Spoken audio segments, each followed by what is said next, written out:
Welcome back to our new video. And आज अपन discuss करने वाले हैं लीड कोड 15 फैब की प्रॉब्लम, जो कि है find polygon with the largest perimeter. ठीक है, तो अपन पहले टेस्ट केस देखते हैं। आपको एक एरे दे रखा है नम्स एंड आपको रिटर्न करना है एक इंटीजर। ठीक है, तो अब अपन प्रॉब्लम स्टेटमेंट पे आते हैं।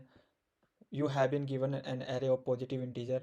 ठीक है, a polygon is a closed panel plane figure that has at least three sides. The longest side of polygon is smaller than the sum of its other side. Okay, जो उसकी longest side है उसका जो value है वो हमेशा उसके बाकी के जो साइड है उनके सम के सम से छोटा होगा। ठीक है, बेसिकली। एंड इसको फॉर्मूला में ऐसे बताया इसने कि A1 A2 A2, तो ए के लेट से इसका जो मैक्सिमम है लॉन्गेस्ट साइड, तो वो हमेशा उसके जो बचे हुए हैं उनके जो सम है उससे हमेशा छोटा होगा। तो ये फॉर्मूला है। So the perimeter of a polygon is the sum of length of it side. सबको पता है कि पेरीमीटर क्या होता है। Perimeter is a total length, you can say boundary की जो टोटल लेंथ है उसको पेरीमीटर बोलते हैं। So return the largest possible perimeter of a polygon whose side can be formed from nums और else -1 if it is not possible to create polygon. ठीक है, तो आपको क्या दे रखा है, आपको एक एरे दे रखा है एंड आपको एक पॉलीगन बनाना है। सो लेट्स से अपन एक पॉलीगन बनाते हैं। एंड ये अपना लेट्स से अपना एक पॉलीगन है एंड ये इसकी लार्जेस्ट साइड है। इसको मैं A B C नाम देता हूँ। ठीक है, तो अपना क्या है, ए अपन ये बोल सकते हैं कि L बड़ा होगा A या फिर B या फिर C, इन तीनों से L हमेशा बड़ा होगा या इक्वल भी हो सकता है। ठीक है, इसने बोला ना कि इक्वल भी हो सकता है। एंड साथ साथ में L छोटा होगा किससे, A+B+C। यहाँ पे इक्वल मत कर देना, यहाँ पे इक्वल नहीं करना है। ठीक है, आई होप आपको पता होगा कि इक्वल क्यों नहीं कर सकते यहाँ पे। इक्वल यहाँ पे इन दोनों को इक्वल करने का क्या मतलब होगा, इनके सम को एंड इनको इनको इक्वल करने का मतलब हुआ कि ये यहाँ तक ए है, यहाँ तक बी है, यहाँ तक सी है। ठीक है, तो ये पॉलीगन बना ही कहाँ पे, ये तो एक स्ट्रेट लाइन हो गया ना। तो थोड़ा सा डिफरेंस तो एक एटलीस्ट होना चाहिए ताकि अपन पॉलीगन बना सके। ठीक है, तो ये इसका बेस कॉन्सेप्ट था। अब अपने पास में तीन साइड है 5 5 5, तो लेट से अपन 5 को पिक करते हैं, बाकी दो साइड है उनका जो सम है वो 10 हो गया, जो कि लेस देन है। तो ये सेटिस्फाइड है, तो इससे अपन पॉलीगन बना सकते हैं साइज 3 का। एंड इसमें आपको ये भी पता होना चाहिए कि एटलीस्ट अपनी जो साइड है वो 3 होनी चाहिए। ठीक है, उसके बाद में इस पे आते हैं। तो इसमें the polygon with the largest perimeter which can be form is this one. ठीक है, फिर उसका इसने सम निकाला है, वही इसने रिटर्न किया है। एंड इसमें जैसे 5 5 50 है, तो 50 अपना मैक्सिमम है एंड अदर साइड का सम हो गया 10। तो 50 अपना ग्रेटर देन है, जो लार्जेस्ट है वो ग्रेटर देन है। अपन को ग्रेटर देन नहीं चाहिए, अपन को चाहिए कि इनके सम से छोटा होना चाहिए, तो इससे पॉलीगन नहीं बनेगा। तो अभी अपन को एक चीज़ दो पॉइंट अपन को पता है। दो पॉइंट कौन कौन से हैं कि one of the side would be longest of all, longest और अपन इक्वल भी बोल सकते हैं। ठीक है, तो एक साइड हमेशा लॉन्गेस्ट या इक्वल होगी, बाकी की जितनी भी साइड है वो या तो लेस देन होगी या इक्वल होगी। ठीक है, उसके साथ में sum of side except the longer one would be greater than the longest side. तो अपन का ये पता लग गया। अब लेट से मैं एक एरे लेता हूँ, उसमें लेता हूँ 5 6 2 9 10। अब मेरे को अगर पॉलीगन बनाना है एंड मैं अगर लॉन्गेस्ट साइज का कोई पिक करता हूँ, लेट से लॉन्गेस्ट साइज 10 पिक करता हूँ। ठीक है, तो मैंने पिक किया है L10। तो अब मेरे को ये बात बताओ, अगर मैं सिर्फ 9 पिक करूँगा तो क्या होगा, मेरा जो सम है वो 9 ही रहेगा। फर्स्ट ऑफ ऑल मैं दो साइज 2 का पॉलीगन बना ही नहीं सकता, इसके अलावा मेरे को एक और पिक करना होगा। लेट से मैं 2 को भी पिक करता हूँ, तो 9 + 2 कितना हो गया, 11। एंड ये सम इससे बड़ा है, बड़ा है, तो ये पॉलीगन बन सकता है। एक चीज़ और यहाँ पे नोटिस कर सकते हैं अपन कि अगर अपन को क्या चाहिए, सम ही तो चाहिए ग्रेटर। तो सम में जितना भी ऐड कर सकता हूँ मैं, वो मैं ट्राई करूँगा कि उतना ऐड कर पाऊँ जो कि एल से छोटा हो। तो एक चीज़ है, या तो तुम 9 और 2 इन दो को ऐड करो, या फिर इसको भी ऐड कर लो भाई, इसमें क्या दिक्कत है। 6 + 2 + 9 कितना हो गया, 17 हो गया। 17 इज ग्रेटर देन 10, ये भी सेटिस्फाइड है। अगर 6 को ऐड कर रहे हो तो 5 को भी ऐड कर लो ना। तो इससे जो भी छोटे हैं उन सबको ऐड करो ना तुम, है ना। तो अपना एम क्या हो गया, अगर मैं एक एल पिक करता हूँ, लेट से ये मैक्सिमम है मेरा एरे का, तो इससे छोटे या इक्वल जितनी भी है उन सब का सम निकाल ले, उन सब का सम निकाल ले। एंड अगर वो सम इस एल से बड़ा हो गया तो अपन बोल सकते हैं कि अपना आंसर क्या हो गया, सम प्लस एल अपना आंसर हो गया। एंड आई होप आपको ये पता होगा कि ये सम अपना इससे जो भी छोटे या इक्वल है उनका है, ये मैक्सिमम साइड का नहीं है ना। तो अगर अपन को पेरीमीटर रिटर्न करना होगा, अगर अपन को पेरीमीटर रिटर्न करना होगा, ये इनका तो अपना सम आ गया, एंड ये अपनी लॉन्गेस्ट साइड है, तो सम प्लस एल अपना क्या हो जाएगा, पेरीमीटर। तो अब मेरा क्वेश्चन क्या बन गया, अब मैं क्या करूँगा, अब मैं एरे को ट्रेवर्स करूँगा, ठीक है, एरे को ट्रेवर्स करूँगा, उसमें मैक्सिमम निकालूंगा, मैक्सिमम, उसके बाद में सम निकालूंगा, सम वेयर जो भी एरे की वैल्यू है वो या तो लेस देन है या फिर इक्वल टू है मैक्सिमम, इनका सम निकाल लिया। एंड यहाँ पे अगर मेरा सम मैक्सिमम से बड़ा आ गया तो मेरा आंसर क्या हो जाएगा, सम प्लस मैक्सिमम, ठीक है। बट यहाँ पे एक दिक्कत ये है कि अगर इक्वल टू है तो ऐसा भी तो हो सकता है जो मैक्सिमम हो वो डुप्लीकेट्स हो। तो मैं क्या करने वाला हूँ, मैं जो सम है उसमें सारे इंक्लूड कर लिए मैंने, ठीक है। अब ये मैक्सिमम भी आ गया, बट मैक्सिमम मेरे को एक बार ही निकालना है, तो मैं मेरा ये थोड़ा चेंज हो जाएगा, कैसे। तो लेट से ये जो मेरा था 5 5 5 5 एंड 5, ये ऐसा है, एंड मैंने लॉन्गेस्ट वाला 5 पिक किया। तो मैं क्या करूँगा, पहले इन सब का सम निकाल लूँगा। ये मेरा आया 25। अब 25 में से इसको निकाल दूंगा, जो कि एल था अपना 5, वो 20, तो रिमेनिंग का कितना आ गया, अपना 20 आ गया। तो अपन बोल सकते हैं कि सम माइनस एल अपना रिमेनिंग है should be equal to L जो अपना लॉन्गेस्ट है। एंड यहाँ से अपना फॉर्मूला निकल के आएगा, सम इज ग्रेटर देन 2 × एल, ठीक है, इसको याद रखना, बिकॉज इस सम में अपना जो मैक्सिमम है वो भी इंक्लूडेड है। अगर डुप्लीकेट ना होते तो मैं उसको अलग तरीके से हैंडल कर पाता, बिकॉज अगर डुप्लीकेट नहीं होते तो मेरा जो सम है वो जो भी लेस देन है उनका ही आता, फिर मैं सम इज ग्रेटर देन एल कर देता। बट यहाँ पे डुप्लीकेट्स भी है, तो ये 5 कितनी बार आया मेरे को पता नहीं है, कोई आइडिया नहीं है, ठीक है। तो मैंने बोला कि सबको ऐड कर ले, एंड मेरे को एक ही तो चाहिए लॉन्गेस्ट, एक को निकाल दे, एंड वो अपना सम हो गया। एंड वहाँ से मैंने ये फॉर्मूला निकाला, एंड उससे इसको थोड़ा सिंप्लीफाई कर दिया। तो अब अपन क्या करेंगे, अपन ने मैक्सिमम निकाल लिया एंड ये निकाल लिया। अब लेट से इससे कुछ बात नहीं बनी तो क्या करेंगे अपन, अपन इससे जो नीचे वाला मैक्सिमम है उस पर ट्राई करेंगे, ठीक है। तो रीजन क्या है, लेट से तुम्हारा ये सम है एंड ये तुम्हारा मैक्सिमम है, एंड ये मैक्सिमम छोटा होना चाहिए बट ये ज़्यादा है, ठीक है। तो इससे बात नहीं बनी, तो अगर ये ज़्यादा है तो लेट से इससे जो नीचे वाला है उस पर ट्राई करेंगे अपन, अपन सेकेंड मैक्स पे ट्राई करेंगे। It might B possibly that इससे मतलब ये सेकेंड मैक्स है, ये उसके जो रिमेनिंग सम है उससे छोटा हो, it might be possible. But अगर ऐसा भी नहीं हुआ तो मैं थर्ड मैक्सिमम पे जाऊंगा, एंड ऐसे मैं कंटिन्यू करता रहूँगा जब तक मेरा साइज़ वो 2 ना रह जाए, बिकॉज अगर साइज़ 2 रह गया तो मैं रिटर्न -1 करूँगा, क्योंकि I don't have any choice to build the polygon from side 2, ठीक है। तो अपन चलते हैं अब कोड की तरफ, टाइम वेस्ट नहीं करेंगे, ब्रूट फोर्स अपन ने अप्रोच अपने देख ली है। एंड इसमें एक चीज़ मैं आपको बताना भूल गया था, वो अभी मैं आपको बता देता हूँ, कि जैसे मेरा एरे है, ठीक है, इसमें मैक्सिमम पिक किया, सम पिक किया, फिर अपने देखा कि sum should be greater than 2 रेज मैक्सिमम, ठीक है। अगर ऐसा नहीं होता है तो अपन सेकंड मैक्सिमम पिक करते हैं। अब एरे में मेरे को सेकंड मैक्सिमम पिक करना है, तो मेरे को पता होना चाहिए कि मैक्सिमम कहाँ पे है। तो मैं क्या करूँगा, मैं यहाँ पे जैसे लेट से यहाँ पे मेरा मैक्सिमम आया, उसको मैं इधर भेज दूंगा कि तू लास्ट में जा, इधर वाला यहाँ पे आ जाएगा, एंड इससे मेरे को क्या पता चलेगा कि यहाँ पे मेरा मैक्सिमम स्टोर है। अब मैं एरे की साइज़ को डिक्रीज करूँगा, अब मेरा एरे एन साइज़ का ना होके n-1 का रह गया, बिकॉज मेरे मतलब की चीज़ यही है, अब मेरे मतलब का तो है ही नहीं, ये मेरा मतलब का नहीं है। अब सेकंड मैक्सिमम निकाला, उससे भी बात नहीं बनी, सेकंड मैक्सिमम को भी इधर भेज दो।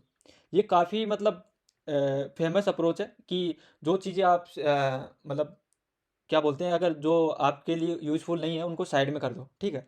इसको भी मैंने साइड में कर दिया। अब मेरे एरे की साइज़ कितनी होगी, n-2। तो ऐसे करते करते जब मेरी साइज़ 2 रह जाएगी तब मैं बोलूँगा कि यहाँ पे अब आगे बात नहीं बनेगी, -1 रिटर्न करो। तो लेट्स सी अब कोड देखते हैं अपन। तो सबसे पहले मैंने एरे की साइज़ 0 टू n-1 से स्टार्ट किया है, ठीक है। तो मैंने n-1 में क्या सॉल्यूशन फाइंड किया, पहले तो मेरा मैक्सिमम निकालो, ठीक है, उसके बाद में मेरा सम निकालो। फिर अपन ने यहाँ पे क्या किया है कि भाई जो मैक्सिमम है उसको एंड में भेज दे, ठीक है। एंड में भेज दूंगा तो क्या होगा, नेक्स्ट टाइम जब ये आएगा तो जो नेक्स्ट टाइम जब ये मैक्सिमम निकालेगा तो वो उसका सेकंड मैक्सिमम होगा। Don't you agree that, because maximum को तो अपने साइड में भेज दिया ना, एरे की साइज भी डिक्रीज कर दी। अब इसमें जो मैक्सिमम होगा वो ऑब्वियसली सेकंड मैक्सिमम होगा। तो ऐसे अपन एरे की साइज डिक्रीज करते जाएंगे। And if you are beginner it might be little bit tough to understand that, but believe me if you understand that like how swapping work, it is simple. Swapping कैसे work करती है, इन दो के index को भी swap नहीं कर सकते क्या, तो आई एंड जे को कैसे करते हैं, टेम्परेरी वेरिएबल में स्टोर करो। उसके बाद में स्वैपिंग का क्या कॉन्सेप्ट रहता है मैं बताता हूँ आपको। यहाँ पे लेट से यहाँ पे एक वेरिएबल है, यहाँ पे जी सबसे पहले यहाँ पे जो भी कंटेंट है उसको स्टोर कर लो टेम्प में, अरे आई। उसके पीछे रीजन मैं बताऊंगा। अब यहाँ पे जो कंटेंट है इसको यहाँ पे ले आओ। अगर ये आपने स्टोर नहीं किया तो क्या होता पता है, यहाँ वाला कंटेंट ये ओवरराइड कर देता एंड ये आपके पास से चला जाता, आपको पता ही नहीं कि यहाँ पे क्या था। तो इसलिए अपन ने पहले ही स्टोर कर लिया। अब क्या करेंगे, इसको स्टोर कर लिया तो इसको अब यहाँ भेज दो। ठीक है, तो ये हो गया अपना स्वेपिंग का कॉन्सेप्ट। एंड आई नो अगर आप लीड कोड का ये क्वेश्चन लगा रहे हैं तो ऑब्वियसली आपको स्वेपिंग तो आती है, बिकॉज ये तो बेसिक क्वेश्चन है। उसके बाद में अपना वो जो फॉर्मूला था कि भाई sum should be greater than 2 × temp, अपना टेम्प क्या है जो मैक्सिमम है वही है, ये अपना मैक्सिमम ही है। अगर है तो रिटर्न सम करो, रिटर्न सम अपना पेरीमीटर होगा।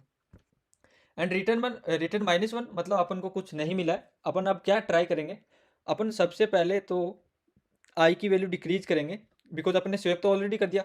आई की वैल्यू डिक्रीज करने का मतलब एरे अब अपना 0 to n-2 तक रह गया है। अब इसमें अगेन अपन ऐसे चलते जाएंगे जब तक अपना साइज वो है ग्रेटर देन 1 है, मतलब जब तक साइज अपना 3 है। ये इंडेक्स की बात हो रही है यहाँ पे, तो 0 1 2, तो अगर जैसे ये 1 पे आएगा ये बाहर आ जाएगा साइज 2 पे। अभी अगर यहाँ तक इसको सॉल्यूशन नहीं मिला तो मतलब आगे भी नहीं मिलेगा, तो अपन रिटर्न -1 करेंगे। ये pretty much simple brute force approach थी। एंड अगर इसकी टाइम कॉम्प्लेक्सिटी की अपन बात करें तो वो कितनी हो जाएगी, ऑर्डर ऑफ n² हो जाएगी। क्यों, एवरी टाइम अपन रिड्यूस कर रहे हैं ना साइज। एंड इसके अंदर भी अपने एक और फंक्शन है जो कि ऑर्डर ऑफ n में चल रहा है। ठीक है, ये तो ऑर्डर ऑफ n में चल ही रहा है, इसके साथ में इसके अंदर एक फंक्शन और है जो ईच इटरेशन में ऑर्डर ऑफ n में चलेगा, तो ऑर्डर ऑफ n² अपना टाइम हो गया। डिस्कस करते हैं अपन इसकी अब स्पेस कॉम्प्लेक्सिटी। लेट्स सी अपन कुछ एक्स्ट्रा यूज कर रहे हैं कि नहीं, कुछ एक्स्ट्रा यूज नहीं कर रहे, तो ऑर्डर ऑफ 1 अपना स्पेस हो गया। तो अब अगर मैं इस कोड को देखूं तो मेरे को एक चीज़ पता लगती है कि यहाँ पे जो मैं सम निकाल रहा हूँ, ये जो सम निकाल रहा हूँ वो फर्स्ट टाइम में कितना होगा। फर्स्ट टाइम में अपना जो मैक्सिमम है उससे जो भी छोटे या इक्वल है उन्हीं को तो मैं ऐड करता हूँ सम में। तो फर्स्ट टाइम में तो सम में सारे एलिमेंट आ जाएंगे, ऑल एलिमेंट्स एरे के सम में इंक्लूड हो जाएंगे। नेक्स्ट टाइम क्या होगा, मैक्स वाला जो बाहर हो गया ना वो सम में नहीं आएगा। तो यहाँ पे मैं क्या कर रहा हूँ, एवरी टाइम सम कैलकुलेट कर रहा हूँ, जबकि मेरे को पता है कि सम कैसे कैलकुलेट हो रहा है। तो मैं यहाँ पे ऑप्टिमाइज करने की कोशिश करूँगा। लेट्स से आपको कोड दिखाता हूँ। तो मैंने सबसे पहले सम को कैलकुलेट कर लिया कि भाई इस एरे का सम कितना है, वो मैंने कैलकुलेट कर लिया। कॉन्सेप्ट बाकी सब कुछ सेम है। यहाँ पे जो सम था वो मैं यहाँ पे ऑलरेडी कैलकुलेट कर चुका हूँ, इसी को मैंने पास कर दिया एंड यूज भी कर लिया यहाँ पे। उसके बाद में जैसे ही मैंने उसको मैक्सिमम को किनारे लगाया तो मैंने साथ साथ में सम को भी रिड्यूस कर दिया कि भैया अब तो सम का पार्ट नहीं है, अब मेरा जो एरे है वो ये है 0 to n-2। अब मैं इसका मैक्सिमम देखूंगा, इसका सम देखूंगा, अब तो इसका पार्ट नहीं है तो तू निकल जा। ठीक है, तो इसको मैंने निकाल दिया। तो ये काइंड ऑफ क्या वो ऑप्टिमाइजेशन हो गया, पिछली अप्रोच से थोड़ा सा ऑप्टिमाइजेशन है। स्टिल टाइम कॉम्प्लेक्सिटी अपनी ऑर्डर ऑफ n² ही रहेगी, बिकॉज अपना अगेन यही वर्स्ट केस में n-1 to 1 तक जाएगा n के ऑर्डर में। एंड अपना जो फंक्शन है वो स्टिल ऑर्डर ऑफ एन में ही कैलकुलेट कर रहा है चीज़ें। तो स्टिल अपना जो टाइम है वो ऑर्डर ऑफ n² है एंड अपना जो स्पेस है वो ऑर्डर ऑफ 1 है। ठीक है, तो अब इंटरव्यूअर बोलेगा कि भाई ऑर्डर ऑफ n² तो ऑप्टिमाइज अप्रोच नहीं है, अगर आप इसको और ऑप्टिमाइज कर सकते हो तो ट्राई करो। तो इससे और ज़्यादा ऑप्टिमाइज क्या हो सकता है, या तो order of n log n में अपन इसको सोल्व करें या फिर ऑर्डर ऑफ एन में करें।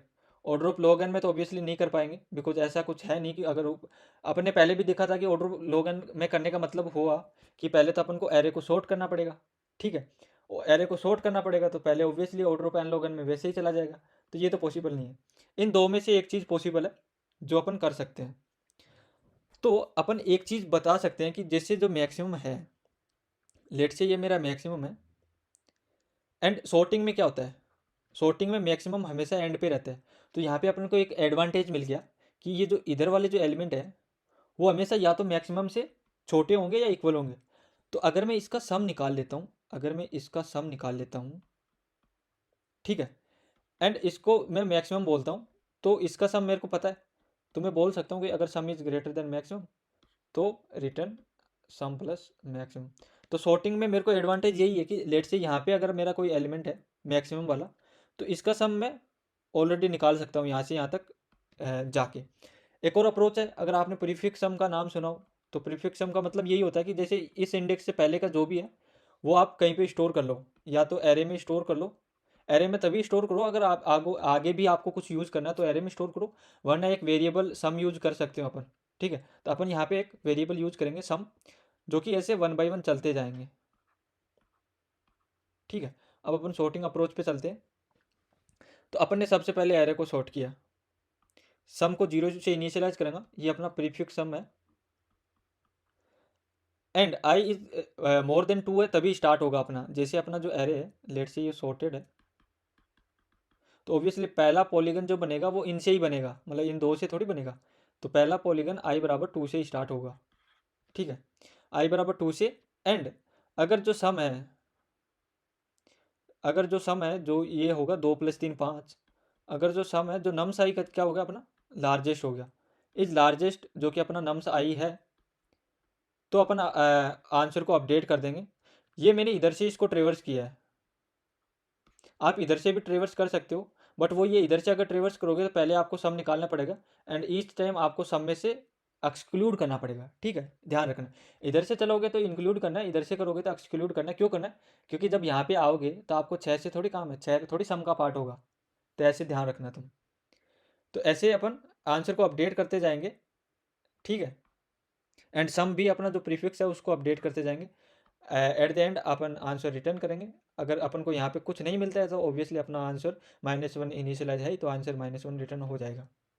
तो ये अपना हो गया सॉर्टिंग अप्रोच। अब इसकी अगर मैं टाइम कॉम्प्लेक्सिटी की बात करूँ, तो order of N log N हो गया ड्यू टू सॉर्टिंग। एंड उसके बाद में अपना जो लूप है वो ऑर्डर ऑफ एन में चलता है, तो maximum obviously order of N log N है, तो इसकी time complexity order of N log N होगी। अब डिस्कस करते हैं इसकी स्पेस कॉम्प्लेक्सिटी। यहाँ पे कुछ भी एक्स्ट्रा यूज नहीं किया, तो ऑर्डर ऑफ 1 होगी। अब ठीक है, अब एक चीज़ आप मतलब गांठ बांध लो कि जहाँ पे भी आपको मैक्सिमम, उसके बाद में सेकंड मैक्सिमम, उसके बाद में थर्ड मैक्सिमम, अगर ये सीरीज चलती जाती है ना, तो आपको हमेशा हीप यूज करना है। ट्राई करना है कि आप हीप यूज करो। Either it could be maximum heap, it could be minimum heap. तो first of all I hope that आपको पता हो गया कि हीप कैसे वर्क करता है एंड क्या मैक्सिमम एंड मिनिमम हीप है। अगर नहीं पता है तो मैं आपको बता देता हूँ कि अगर आपने जैसे स्टेक क्वी का नाम सुना होगा, वैसे ही हीप भी है। लेट से ये तुम्हारा मैक्सिमम हीप है, एंड इसके अंदर कुछ नंबर है 2 3 5 4 9 10 12। तो अब इससे तुम अगर कोई एलिमेंट निकालोगे ना, इसको बोलोगे कि भाई मेरे को एक एलिमेंट दे, तो इस मैक्सिमम हीप क्या करेगा, आपको मैक्सिमम एलिमेंट देगा। तो ये बोलेगा कि ले भाई 12 ले, मेरा तो पीछे छोड़। अब नेक्स्ट टाइम तुम अगर बोलोगे कि भाई एक और एलिमेंट दे, तो क्या देगा, 10 देगा। ठीक है, नेक्स्ट टाइम बोलोगे तो 9 देगा। तो ऐसे वो चलता जाएगा। ठीक है, एंड ये जो देता है उसकी उसमें टाइम कितना लगता है, वो होगा अपना ऑर्डर ऑफ 1 में देता है, बट उसको ये रीस्ट्रक्चर भी करता है इंटरनली, तो ऑर्डर ऑफ log n में चला जाता है ये।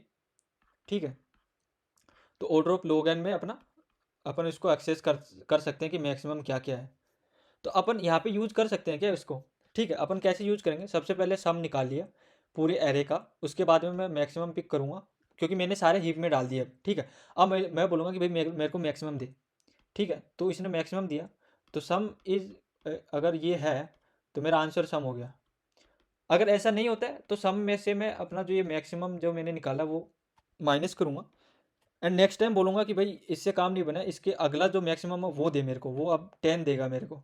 तो ऐसे ही चलता जाएगा। तो अपन इसकी भी अप्रोच देख लेते हैं मैक्सिमम हीप की। अपन ने यहाँ पे देख ही लिया कि मैक्सिमम हीप कैसे वर्क करता है। तो मतलब मैक्सिमम हीप का बेसिकली आइडिया यही है कि मैक्सिमम जो होता है हीप में, वो रिटर्न करता है ऑर्डर ऑफ log n में। ठीक है, तो जावा में हीप कैसे बनाते हैं, प्रायोरिटी क्यू से बनाते हैं। तो इसका मतलब ये होता है कि I2 माइनस I1 का मतलब कि मैक्सिमम है, एंड अगर I1 माइनस I2 है, जो कि ये है I1 I2, तो ये मिनिमम है। तो अगर आपने ऐसा कंपेरेटर देखा होगा, तो अगर आप जावा यूजर है तो आपके लिए मैं चीज़ें आसान कर देता हूँ। अगर लेट से आपको ए एंड बी है एंड आपको इंक्रीजिंग ऑर्डर में चाहिए तो आप ए माइनस बी कर दो, एंड अगर आपको डिक्रीजिंग ऑर्डर में चाहिए तो बी माइनस ए कर दो। तो अपना जो हीप है वो मैक्सिमम है तो वो डिक्रीजिंग ऑर्डर में रहता है, तो बी माइनस ए, तो मतलब I2 माइनस I1। ऐसा सी प्लस प्लस में या पाइथन में है, I am not sure, but अगर ऐसा है तो आप ऐसा ही करोगे कि अगर इंक्रीजिंग ऑर्डर में चाहिए तो ए माइनस बी करो, अगर डिक्रीजिंग ऑर्डर में चाहिए तो बी माइनस ए करो। ये आप मतलब याद कर सकते हो, मतलब मोस्ट ऑफ द टाइम अगर आपको यूज़ करना होगा तो इंक्रीजिंग या डिक्रीजिंग दो ही तो अपने ऑर्डर है, तो ये दो चीज़ें याद कर लो यार। उसके बाद में मैंने प्रायोरिटी क्यू में ऐड कर दिया 1 by 1 एंड मैंने सम भी निकाल लिया। अब मैं क्या करूँगा, जब तक प्रायोरिटी क्यू की साइज मोर देन 2 है तब तक मैं 1 by 1 मैक्सिमम निकालता रहूँगा एंड चेक करता रहूँगा। अगर नहीं मिला तो मैक्सिमम को डिक्रीज करूँगा सम से, and next time second maximum निकालूंगा, ऐसे थर्ड मैक्सिमम, फोर्थ मैक्सिमम, ऐसे चलता जाएगा। एट द एंड अगर कुछ नहीं मिला तो रिटर्न -1 करूँगा। तो ये अपना हो गया मैक्सिमम हीप का अप्रोच, ठीक है। अब लेट से अब इसको रैप करते हैं कोड को, I think we have spend more time, इसको रैप अप करते हैं। तो प्रायोरिटी क्यू अब अपन ने देखा ही है, ठीक है। तो आपको अगर maximum, second maximum, most of the time के मैक्सिमम, के मिनिमम, ऐसी कुछ प्रॉब्लम होती है उसमें प्रायोरिटी क्यू यूज़ करते हैं। बट अगर आपको ऐसा कुछ कॉन्सेप्ट लगे कि भाई मैक्सिमम उसके बाद में नेक्स्ट मैक्सिमम ऐसे चलता जा रहा है सीक्वेंस, तो आप go for the priority queue या फिर सॉर्टिंग ऑब्वियसली। तो आप you can use that and let me know if you have any suggestion for me in the comment section. And अपन एक चीज़ डिस्कस करते हैं, you can do it in 1 day। मैं आपको एक टिप देता हूँ कि आपके पास में जो भी वर्क है, इट माइट बी लाइक आपको लीड कोड का 100 क्वेश्चन करना है या फिर 150 क्वेश्चन है, तो आप ऐसे सोच के मत किया करो कि भाई 10 दिन पड़े हैं इसको मेरे को करना है। आप ये मान के चला करो कि आपके पास में एक ही दिन है एंड एक दिन के अंदर ही 100 करने हैं। तो जितने मैक्सिमम आप कर सकते हो तो पूरा अपना पोटेंशियल लगा दिया करो उस चीज़ में। तो आपको जो भी काम करना हो उसके लिए अपनी डेडलाइन सिर्फ एक दिन की रखा करो। एंड यही मैं बोलना चाहूँगा कि ऐसा नहीं होगा कि एक दिन में आप कर लोगे, but it is guaranteed that आप अपना फुल पोटेंशियल यूज़ करोगे एंड आप उससे ज़्यादा ही अचीव करोगे, ठीक है। तो I think that's it guys. I hope you like the video. If you like the video, please do subscribe our channel. And till then, keep learning, keep watching, and keep solving the question. Thanks. खत्म। Bye bye, tata, goodbye, गया।